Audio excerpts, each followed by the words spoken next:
I had a great conversation yesterday with another professional about her business, and part of her business includes a monthly fee that allows clients to use a list of services.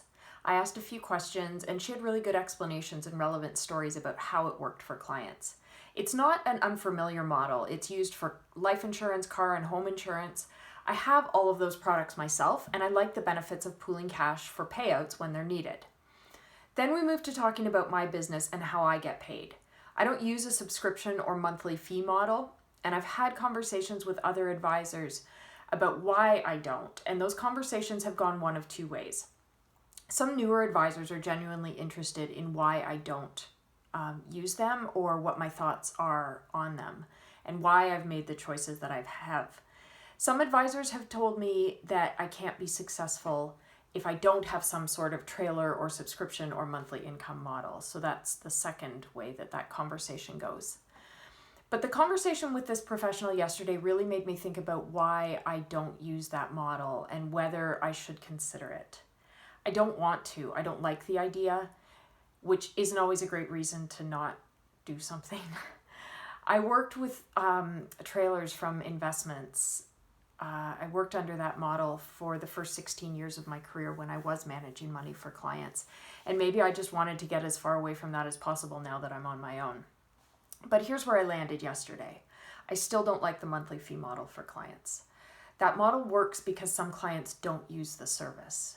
I don't want unengaged clients. I don't want people paying me if they don't want a plan.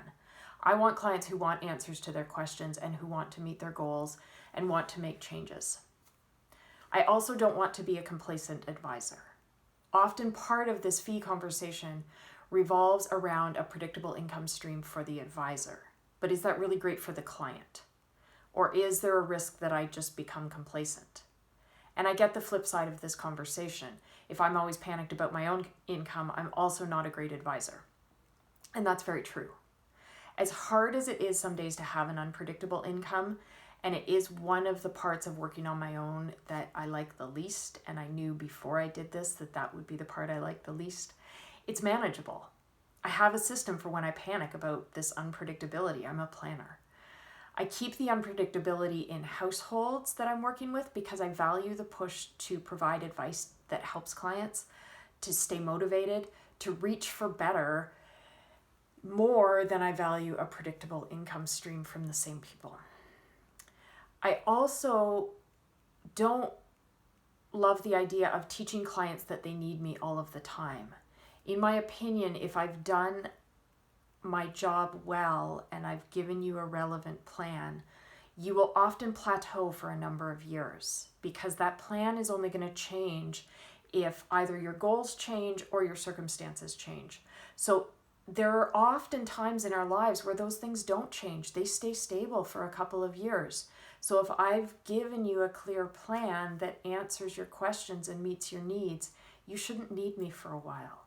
And so I think it's okay not to pay me regularly then. And so I've had that conversation with clients as well. And I just don't think it's in anybody's best interest to teach us that we can't manage our own money.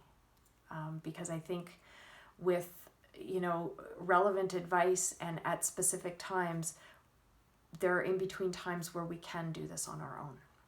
And so that's the decision I've made for now. I may have to revisit it, or maybe I've let past experiences and current biases kind of get in the way of making a reasonable decision. So I'd love to hear thoughtful opinions on how you would prefer to pay for advice. Donna.